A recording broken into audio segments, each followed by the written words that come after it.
Ici Yuma, je vous invite à la Grande Agora. Nous allons causer autour de thèmes que soulève le livre L'île de Bie ou la béance d'essence. À très bientôt, venez nous rejoindre. Voilà. Bonjour Franck. Bonjour Myriam. Voilà. Voilà, Franck, je crois que tu es aux îles Canaries. Exact, sur l'île Lanzarote, exactement. Lanzarote, donc c'est Franck Montaureau, et ici c'est Yuma Moudra. Moi je suis au Portugal en hiver. Chez vous il fait chaud. Il fait, en fait, c'est l'hiver, mais il fait bon. On peut être encore en t-shirt, short et se baigner dans une eau un petit peu fraîche, mais il fait bon. Ah. D'accord. Alors donc Franck, d'abord c'est avec un peu d'émotion quelque part parce que c'est la première fois en fait que j'ai un invité dans ces présentations de l'île de Bie pour la béance d'essence. Et c'est amusant parce qu'en fait, toi et moi, je crois qu'on ne se voit pas depuis 20 ans ou quelque chose comme Ouais, ça. quelque chose comme ça. Il faudrait qu'on compte les années, mais en tout cas, je vais peut-être profiter pour faire un scoop que tu ne sais pas, ou peut-être tu le sais, Non. je ne sais pas si tu le sais, mais, ou peut-être tu as oublié, mais c'est vrai que tu as été en fait mon premier maître de travail avec le bâton. Exact. Et ce bâton a été très, très important parce que, en fait, à l'époque, tu étais à Lalita, donc le centre de retraite Lalita, un endroit très, très beau près de la frontière portugaise en Espagne. Exact. Je pense que c'est Extremadura ou quelque chose comme ça. Si, si, c'est Extremadura, à côté de Acebo, Coria, la plus grande ville. Ouais, c'est un petit peu nord. Sierra de Gata, si je ne dis pas de bêtises, un Oui, très bel endroit perdu au milieu d'un un superbe endroit en fait, effectivement, l'Alita. Ouais, voilà, et où j'allais très souvent à l'époque. Ensuite, c'est vrai que exact. Lalita a souffert un incendie, mais Mm. toi, tu vivais là, donc tu vivais à Lalita. Et en Exact. fait, moi, j'avais toujours pensé qu'un jour, je travaillerais le bâton parce que j'ai beaucoup étudié le karaté et ensuite ma vie nomade a fait en sorte que je n'étais plus aussi régulière. Et puis à un moment donné, ma vie est devenue très, très difficile et donc j'ai Ouais, décidé de prendre le bâton et j'ai trouvé un bâton à Lalita exact. qui était un bâton un peu pourri parce que 2 ou 3 ans plus tard, il a cassé. Et j'ai mis des mantras tout autour comme ça. Je me souviens Et en fait, parfaitement de ce voilà. bâton.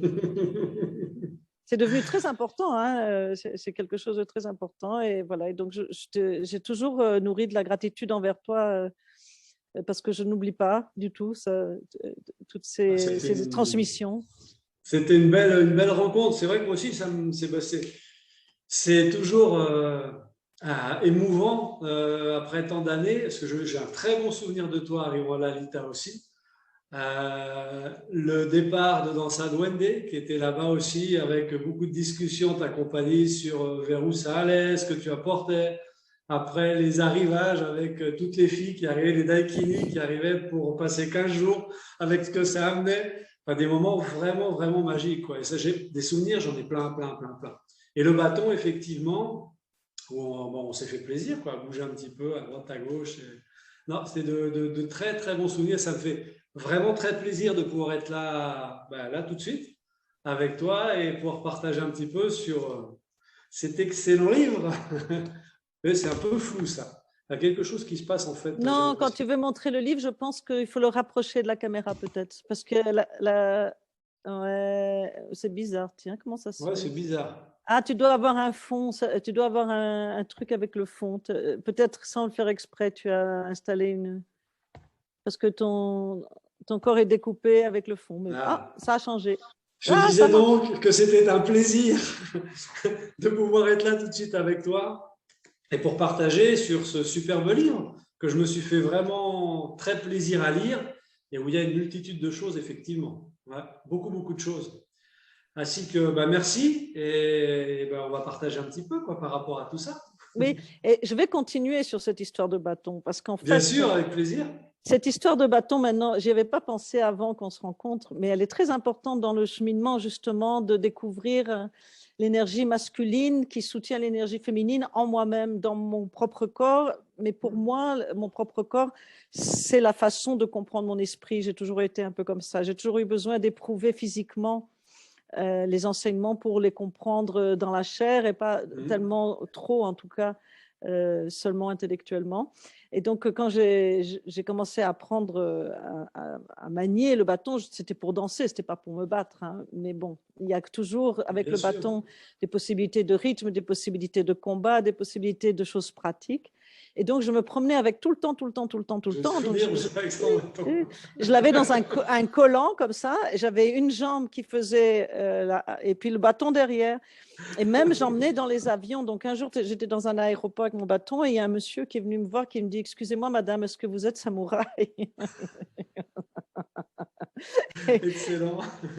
Et je me souviens qu'à force de travailler avec le bâton, j'ai commencé à sentir qu'il fallait que cet axe qui a l'air rigide, arrivait au moment où il devient justement souple. Voilà. Et donc, c'était vraiment intéressant parce que pour moi, ça a été une période, si tu veux, où je suis devenue moi-même mon propre soutien. Et moi, le fait que moi, en tant que femme, je pense qu'inconsciemment, j'attendais toujours qu'un homme me soutienne. Je pense que c'était inconscient, hein, parce que j'ai toujours été quelqu'un d'un peu fier. Je me trouvais forte et tout ça. Je suis plutôt très sensible, mais je me trouverais très forte et tout. Mais en fait, je crois que c'est vraiment la première fois que j'ai commencé à comprendre que c'était moi-même, en fait, qui trouvais l'axe en moi-même pour pouvoir être femme, en fait, plus que de devoir me pencher sur un homme, sur un compagnon, et du même coup de lui peser dessus, d'ailleurs, par la même occasion. Et voilà. Et donc, c'est quelque chose qui aboutit finalement à ce récit. Et donc, pour moi, c'est vraiment important que ça puisse être avec toi et que tu sois aussi un homme, la première personne avec laquelle je parle de ce récit qui est une histoire entre 3 femmes. Bien sûr, bien sûr, bien sûr. Une belle histoire avec ouais, beaucoup, beaucoup, beaucoup, beaucoup de choses. Donc, ce qu'on disait tout à l'heure avant d'enregistrer, c'est que tu prendrais au hasard. Mais avant de prendre au hasard, est-ce qu'il y a quelque chose que tu aimerais commenter avant de choisir un petit bout au hasard? Que j'aimerais commenter, j'ai beaucoup aimé toutes. Ouais, il y a beaucoup de choses là. Une des choses sur lesquelles je reste, en premier, c'est qui nous touche là actuellement plus que jamais, c'est le côté de l'homme enragé. Donc tu parles, je crois que c'est la page 176 peut-être, où il y a tout un passage.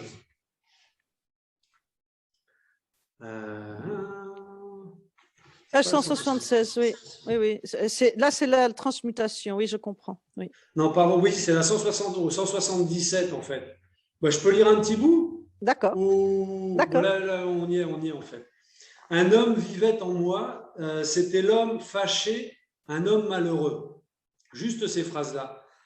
Donc après, il y a toute l'évolution sur il avait violé ma grand-mère, puis ma sœur, il avait battu ma mère, et bien sûr, il m'avait agressé moi aussi sous diverses identités masculines que j'attirais.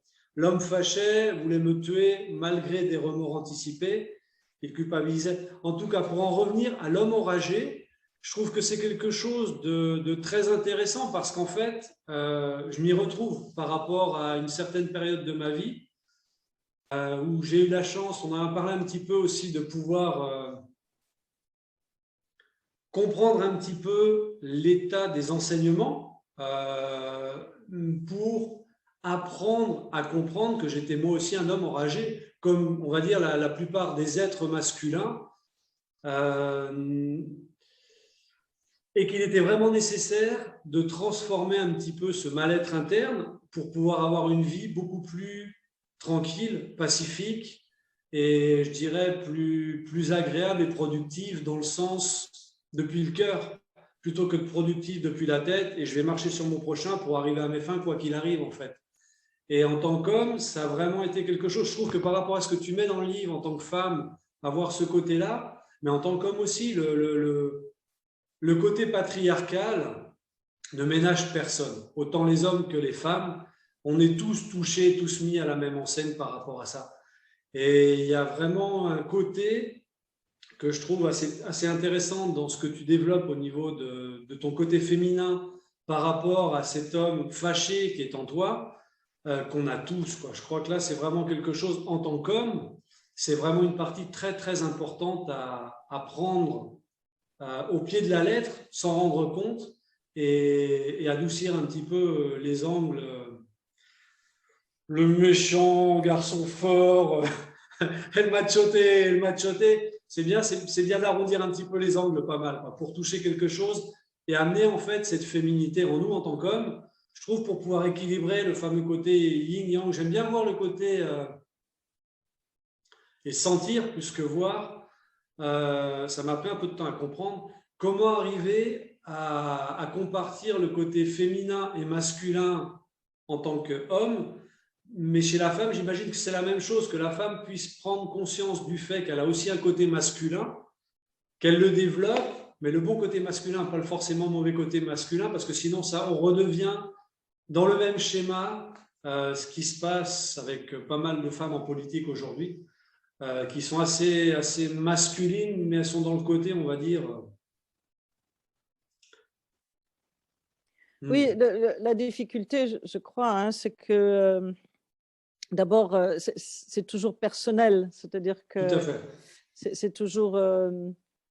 il n'y a pas un homme et une femme qui soient un homme ou une femme modèle, c'est-à-dire que ça n'existe pas en fait. L'idée d'un modèle de ce qu'est un homme ou de ce qu'est une femme n'existe pas. Par contre, c'est vrai que personnellement, moi, ce que j'ai découvert, c'est peut-être deux aspects de cette dichotomie entre les pôles yin et yang. Un, c'était vraiment physique, parce que par exemple, c'est des choses simples, hein. Par exemple, quand on improvise en danse, si on va toujours d'un côté, on découvre qu'il faut trouver des façons, en étant quelqu'un qui improvise, pour développer autant l'autre côté. Aussi, par exemple, on a un geste toujours vers l'extérieur, et j'aime bien un peu te lancer là-dessus parce que toi, tu es maître de Qigong et tu travailles le corps aussi. Donc, je trouve que c'est intéressant de prendre toutes ces questions vraiment par rapport à la nature, pas seulement la nature de notre esprit, qui, lui, n'a pas de sexe, mais la nature de notre corps. C'est un petit peu l'axe aussi dans le livre, hein, de comprendre que notre corps, c'est un véhicule qui a des caractéristiques. Justement, le vagin est une caractéristique différente. Le fait d'avoir ses règles, c'est différent. Le fait d'avoir un pénis, c'est différent. Donc moi, par exemple, dans le livre, le fait d'essayer d'imaginer ce que c'est que d'avoir un pénis, c'est un exercice que j'ai réellement fait et que j'ai réellement eu du mal à y arriver. Ça m'a pris beaucoup de temps. Et puis, quand c'est arrivé, je ne m'y attendais pas. J'étais dans la rue, devant un supermarché, je me souviens encore.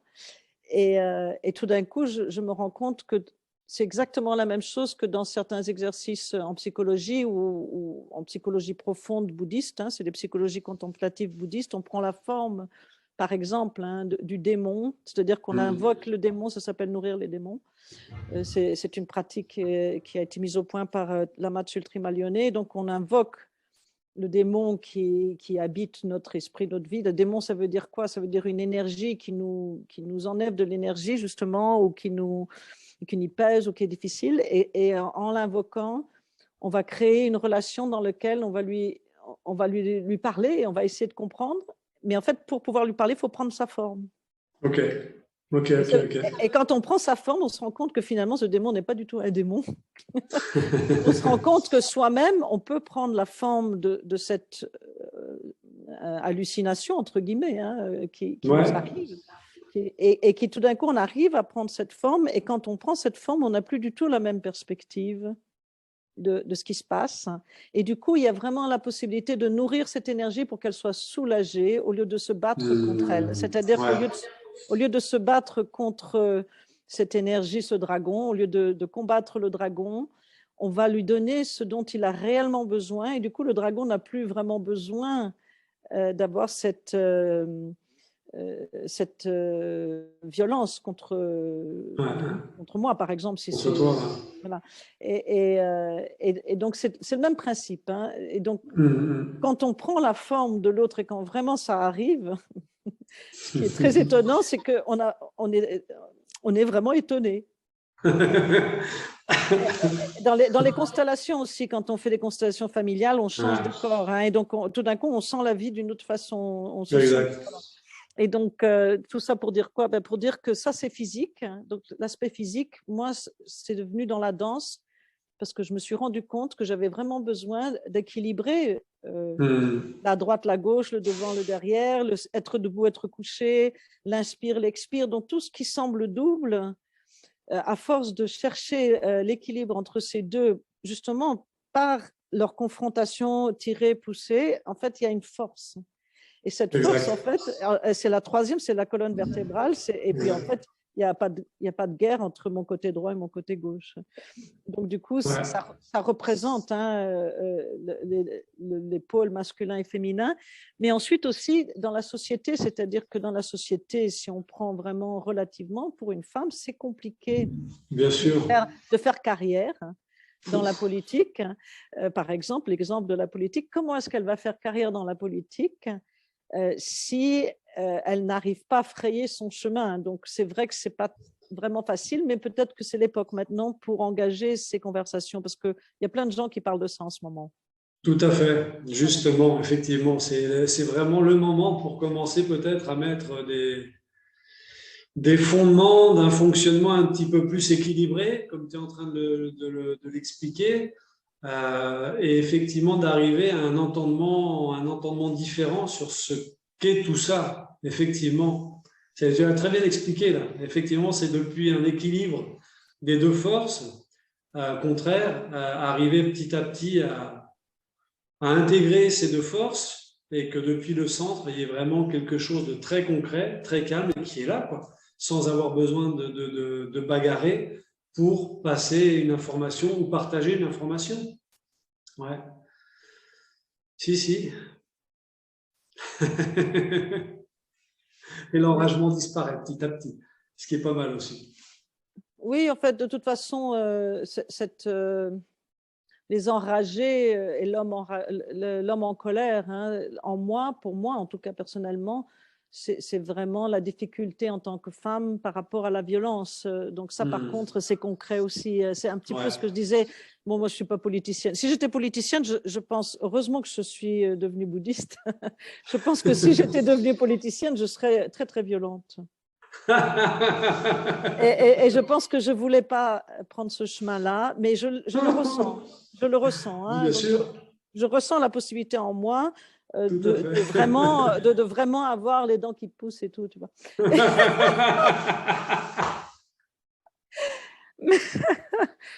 mais donc, cette colère, c'est très difficile par rapport au fait que moi, je sais que le premier homme que j'ai connu, j'étais très jeune. La première fois qu'un homme a essayé de faire quelque chose avec moi, d'ailleurs, on ne l'a pas fait. C'était dans un bus pendant les tournées de danse, parce que je suis devenue danseuse professionnelle très jeune. J'avais 14 ans, en fait.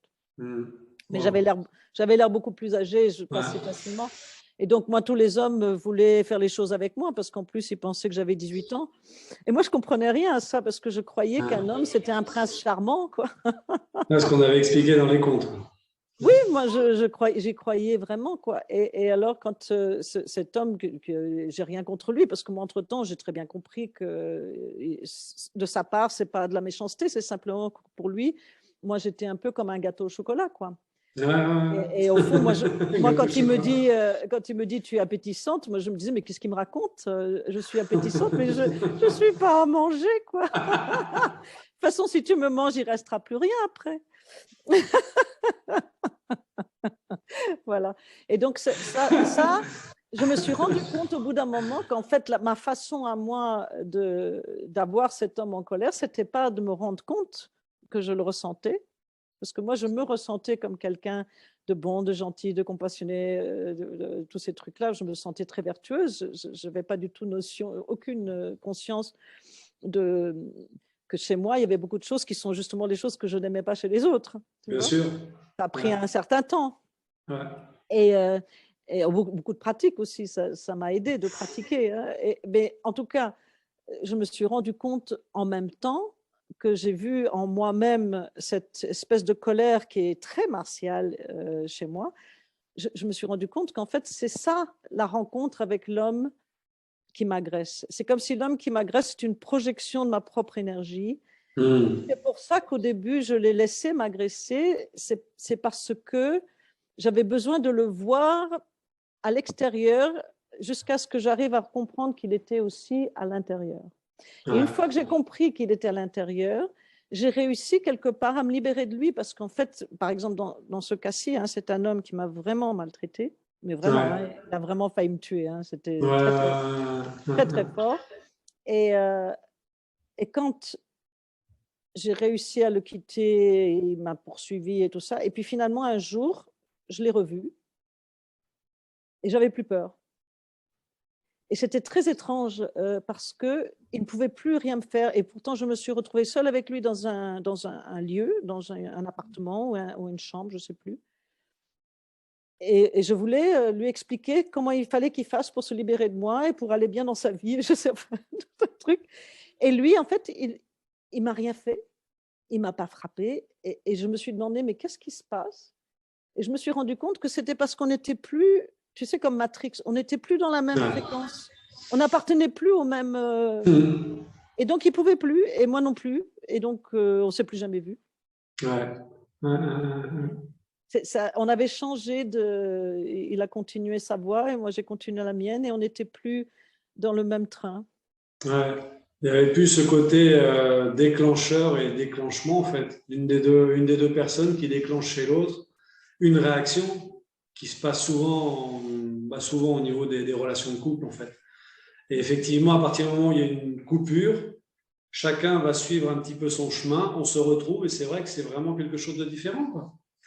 Ouais, Mais pour m'apaiser vis-à-vis de l'homme, il a fallu faire tout un chemin pour comprendre que j'avais cette colère en moi. bien Et sûr. que je puisse vraiment revenir vers l'essentiel qui est que, en fait, tous les êtres, nous sommes tous les êtres issus de la bonté fondamentale en Ouais. profondeur, c'est-à-dire que nous manifestons sous diverses formes, mais en réalité, il n'y a pas vraiment de nécessité de nous faire du mal les uns aux autres. Non, aucune nécessité. Malheureusement, il y a encore beaucoup de travail à faire par rapport à tout ça. Ouais. Mais c'est vrai qu'il n'y a pas, il y a aucune nécessité à se faire du mal. On pourrait tous. Mon papa me disait que j'étais une personne utopique quand je lui disais qu'à notre époque, on devrait tous pouvoir être en paix sur cette terre. Chose qui va demander pas mal de temps apparemment. Mais on a tout ce qu'il faut pour pouvoir vraiment vivre en paix, en harmonie, mais même si ce sont des paroles utopiques. Mais pour en arriver là, je pense que ce que tu viens de dire, c'est très clair. Il faut vraiment qu'il y ait un travail personnel de fait au départ, et ça va peut-être prendre quelques générations encore, quoi. Pour ne pas dire quelques vies. Oui, et peut-être que justement, traverser les épreuves de la vie telles qu'elles se présentent sur Terre pour nous, Hmm. c'est notre façon à nous de nous libérer de la dualité, justement par la dualité, peut-être. Hein, Ouais, ouais, ouais, ouais. peut-être que cette dualité, c'est une épreuve pour s'en libérer, justement, parce que sinon, on est feignant. Hein. Ouais, tout à fait. Si on est très feignant. Ok, bah écoute, je t'invite à prendre au hasard. Alors, on va jouer au tarot avec l'île de Bie. Voilà, ça, je tombe sur un beau dessin au hasard. Et en fait, c'est peu importe ce matin, assise seule au fond de la grotte, le son des gouttes de l'eau résonne méthodiquement sur la pierre, page 85. Oui. Sa fille est protectrice de la vie. Personne ne lui a transmis la voix. Elle est née pour en imposer la priorité. Ce qui se cuisine en elle passe par un canal immune à la cogitation. Le langage des hommes ne la domine pas. Elle canalise la pulsation du silence. Sa fille sait parce qu'elle est. Dedans, ça ne bavarde jamais. Son corps accomplit l'action appropriée sans tergiverser. Peu importe, ce matin, assise seule au fond de la grotte, le son des gouttes de l'eau résonne méthodiquement sur la pierre. Le souvenir de sa mission se réanime avec clarté dans son esprit. Certaines choses restent les mêmes. Le son de l'eau, la lumière du ciel, la danse avec Ariabi lui a révélé sa destinée. Le sablier couché à plat autrefois va maintenant se redresser. C'est super. Alors, qu'est-ce que ça te dit? C'est curieux parce qu'en fait, tu tombes sur sa fille et depuis qu'on bavarde, toi et moi, sur le livre, tu ne m'as jamais parlé de sa fille. C'est rigolo, ça. Exact, exact, exact, exact. Intéressant. Ce que ça m'apporte, sa fille. C'est vrai qu'on n'a pas parlé de sa fille, en fait. Dedans, ça ne bavarde jamais. C'est vrai qu'il y a un calme et une tranquillité par rapport à tout ça qui est assez fantastique. Sa fille, c'est quand même l'image un petit peu du maître par rapport à beaucoup de côtés, qui a quand même une information que sa maman n'a pas au départ, qui est qu'elle a eu réellement la connexion profonde du pourquoi de sa venue par rapport à la transmission qu'elle porte en elle. C'est-à-dire, voilà, quoi, elle a eu une connexion directe avec les chats. Je ne sais pas si je dois trop parler, en fait, ou pas trop parler par rapport au livre, là. Mais Non, pas. là, de toute façon, on ne donne pas de secret, hein, mais tu Non. dis qu'elle a des connexions à qui? À quoi? Ce que j'aime beaucoup, par rapport à sa maman dans le développement du livre, elle a ce côté que sa mère ne sait pas, parce que sa mère est toujours là avec ce côté un peu, elle va avoir un enfant d'un enragé, alors qu'elle sait profondément que ce n'est pas le fruit d'un enragé, sinon réellement le fruit de quelque chose d'assez magique par rapport à ce qui s'est passé entre elle et une personne qu'elle a reçue d'une façon, je dirais, Initiatique. amoureuse. Pardon? Initiatique. Initiatique, c'est ça, voilà, chercher la parole. Ouais, Initiatique. ouais. Il y a une initiation qui a été réalisée et qui l'amène aussi à prendre pleinement conscience de qui est Arabi par rapport à justement cette initiation. Et la capacité, j'imagine qu'elle développera, elle, petit à petit, de pouvoir faire la continuité de cette connaissance au niveau d'être un avec tous les éléments et amener la paix dans la continuité de ce qui devrait se développer dans ton prochain. Oui, oui, oui. Et sa fille aussi, elle fait ce choix du silence. Ça, c'est intéressant, je crois. Oui, tout à fait. Parce qu'il y a les deux côtés, hein. Il y a le côté de se protéger par le silence, mais il y a aussi le côté qu'elle est naturellement comme ça, en fait. Regardez, ah voilà, on n'a que 2 minutes encore.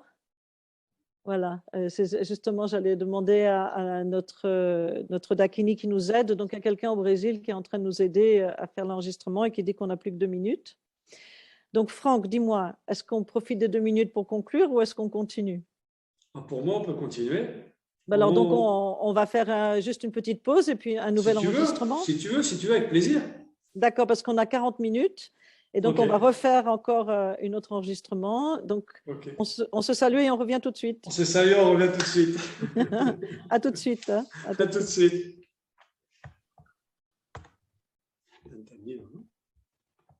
Voilà. Merci Cybèle. Rebonjour. Merci Cybèle de nous avoir aidés. Donc, juste pour les personnes qui verront cette vidéo, en fait, Cybèle de Luna est au Brésil et elle nous aide à organiser notre petit Zoom et à faire un petit peu toutes ces aventures sur Internet. Enfin, elle m'aide surtout moi. Et voilà. Et donc, on est reparti pour un bonus de 40 minutes. On n'est pas obligé de parler pendant 40 minutes, mais voilà. Donc, ça passe vite. Voilà. Et donc, on était en train de parler de sa fille. Et donc, de son silence. Oui, c'est un peu comme les enfants maintenant, ils naissent. Je crois, maintenant, les enfants, ils naissent, ils ont déjà la capacité de prendre un téléphone ou de prendre un ordinateur. C'est étrange, parce que moi, par exemple, je fais tout ce que je peux, mais franchement, je n'ai pas le software intégré, tu vois. Ils arrivent directement avec le software, les petits, là. C'est parfait. C'est ça. Et sa fille, quelque part dans l'histoire, elle est déjà née avec en elle, c'est comme si elle était déjà aussi un peu enceinte d'une nouvelle façon d'être, d'une nouvelle façon de ressentir la vie qui est beaucoup plus directe, c'est-à-dire c'est comme si elle est pas connectée sur Internet, elle est connectée sur la vie elle-même, quoi. Donc c'est l'Internet. Moi personnellement, je crois qu'Internet existe, que nous ne faisons que reproduire des choses qui existent, hein. Donc je pense que Internet en nous, dans notre conscience, existe déjà. Mais bon, là c'est sûr qu'avec les machines, Extériorisé.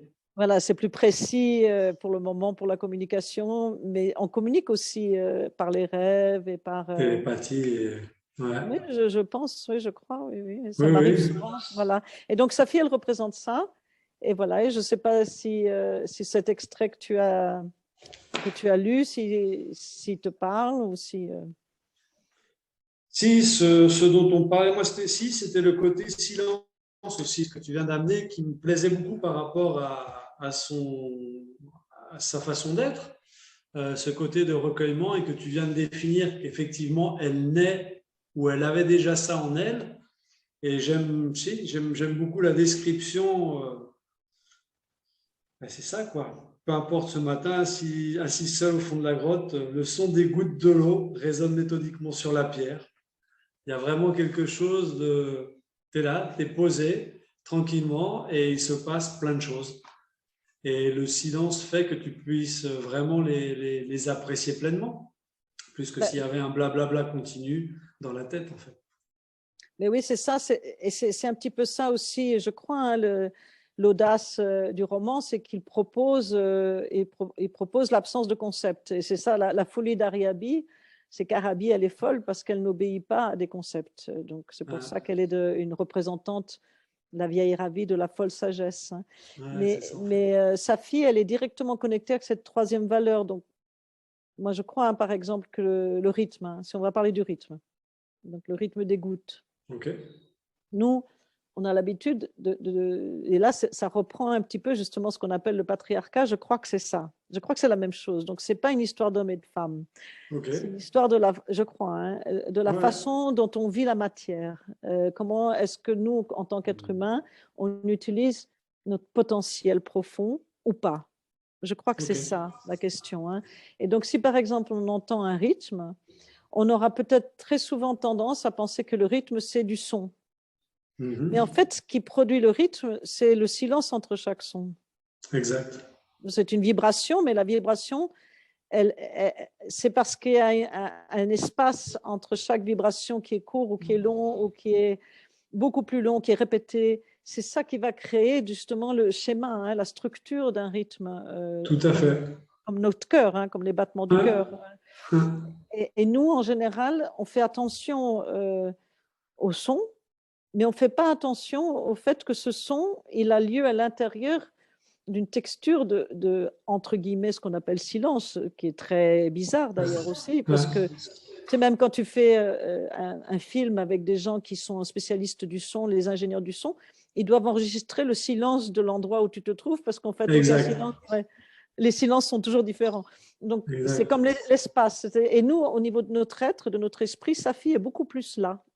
Elle est beaucoup plus dans l'esprit, qui est la texture dans laquelle les choses se passent, plutôt que la chose qui se passe. Tu sais, comme si tu regardais tu regardes un objet, tu regardes l'espace qui est tout autour de l'objet et tu vois l'objet, plutôt que de regarder l'œil fixé. Précisément. Oui, comme en arts martiaux, quoi. C'est-à-dire, est-ce que ton regard est panoramique ou est-ce qu'il est… Focalisé. Exact. Exact. Ouais.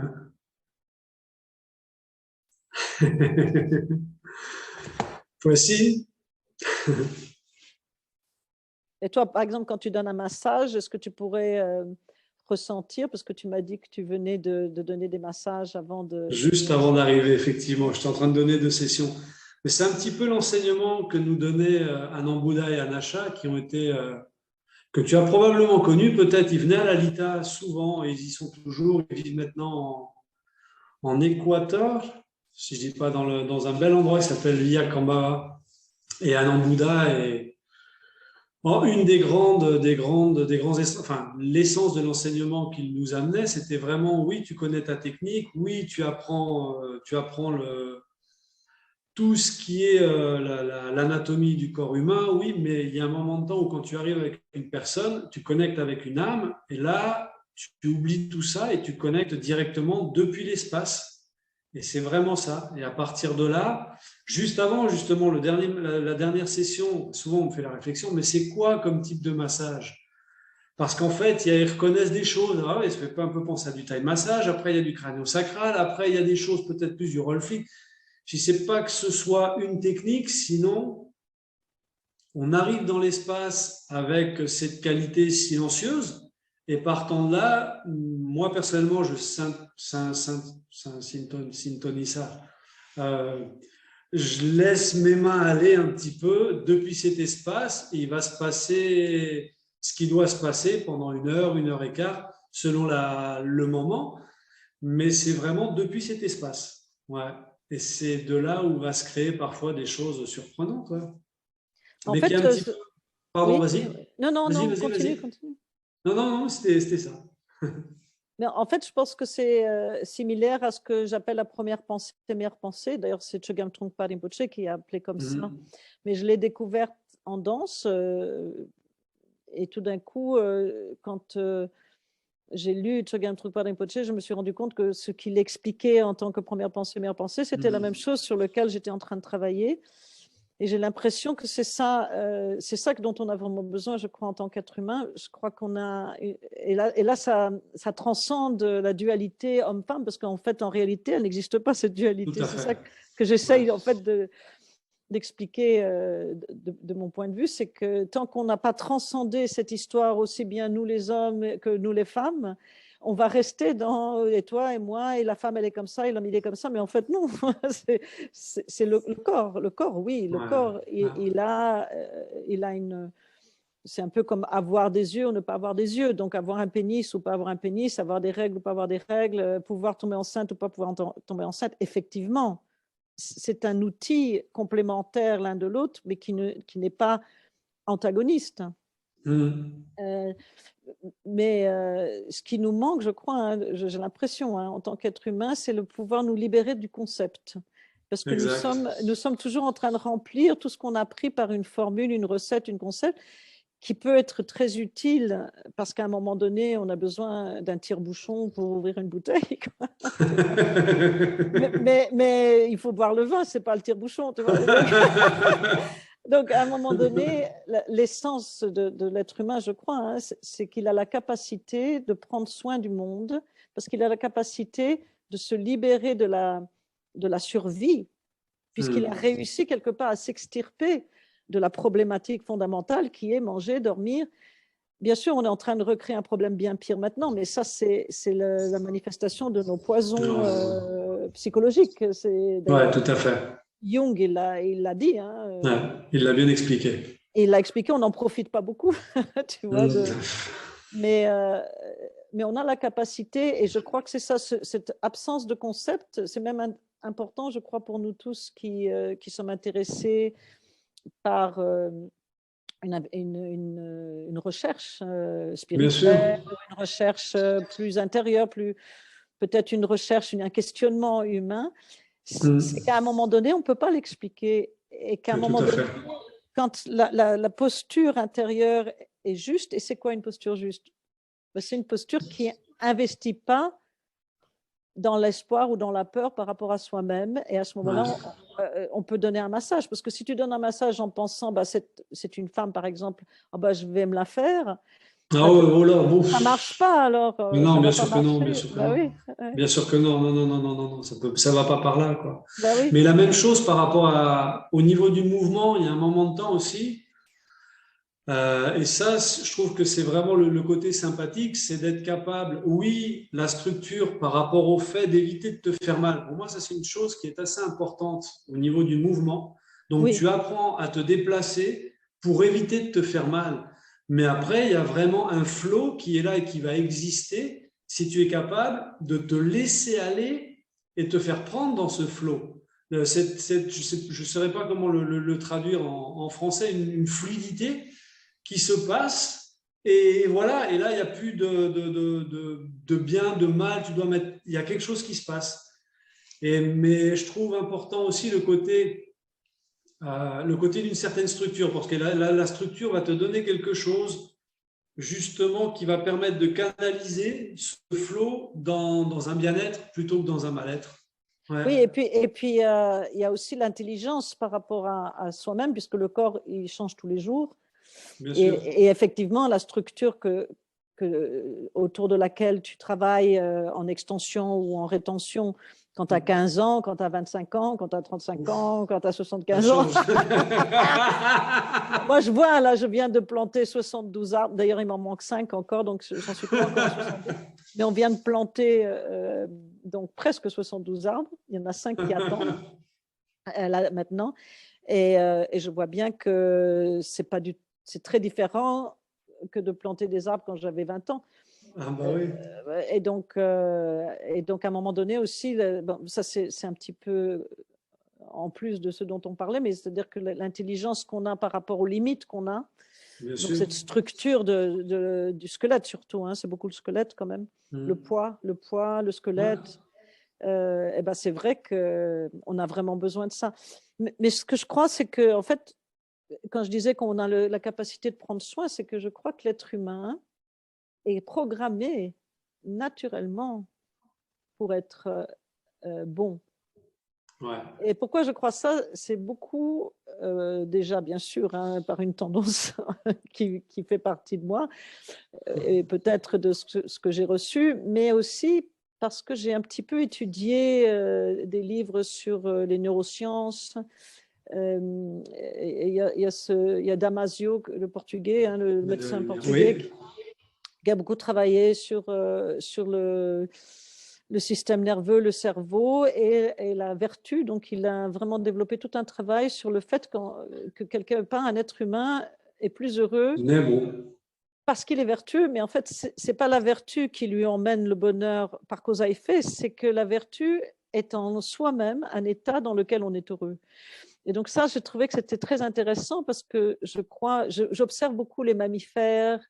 Bon, là, maintenant, je vis vraiment en pleine nature, donc je regarde, je vois, c'est dur, hein, la nature, c'est difficile. Oh, ouais. Il y a beaucoup de gens qui se font du mal entre eux, les insectes et Bien ceci, sûr. cela.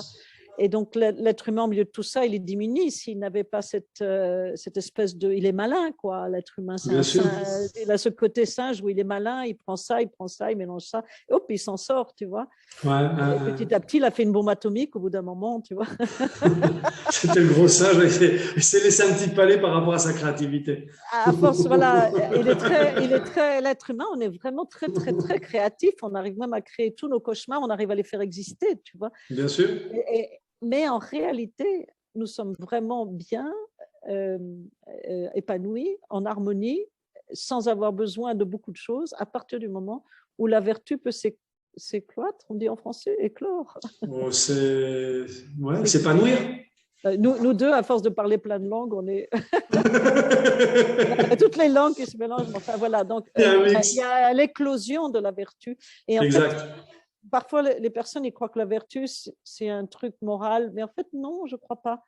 Je crois que c'est physionomique, je crois que c'est physiologique, c'est-à-dire que quand on est, et c'est Damasio qui explique ça, hein, donc quand on est dans sa propre vertu, à un moment donné, il y a une joie à l'intérieur de nous-mêmes, et cette joie à l'intérieur de nous-mêmes, elle est tout simplement notre capacité d'être heureux du bonheur de tous les êtres.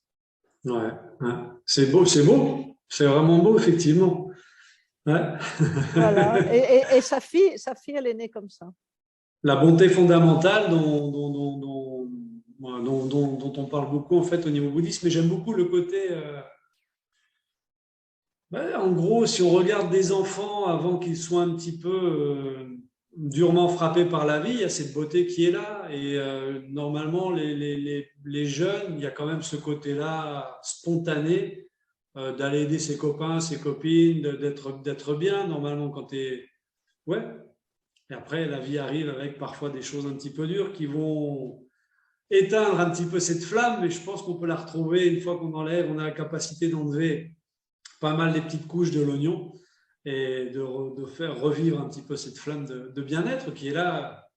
Là, je suis d'accord avec toi. C'est ce qui est assez sympathique aussi de voir chez des personnes assez âgées et qui ont ce petit sourire dans l'œil au fil des années. Ils te disent, bon, voilà, c'est ce côté un petit peu de gentillesse qui est là et on va vraiment plus vers la gentillesse, sachant que de toute façon, il n'y a plus beaucoup de temps à passer sur cette planète, donc autant se comporter bien et gentiment avec les gens qu'on a autour de soi, quoi. Ouais. Amener du bonheur au travers du Ben cœur. oui, voilà. Ben écoute, Franck, je crois que c'est bien. On est arrivé à une conclusion qui me paraît. Je crois que c'est bien de conclure sur ces Parfait. belles paroles. Voilà. Je crois. Hein. Ouais, c'est bien. Et je te remercie beaucoup. Je te remercie beaucoup à toi d'avoir proposé cet échange et j'espère qu'on en aura d'autres. Ouais. Ah oui, oui, avec joie. Et bon courage avec tes arbres, ce qui te reste à planter. Avant qu'il fasse noir. OK. Bah, écoute, bon Merci séjour beaucoup. sur les îles. Merci beaucoup. À bientôt. À bientôt, Myriam. Merci beaucoup. Et merci à Cybèle. Merci, Gracias. Sibelle.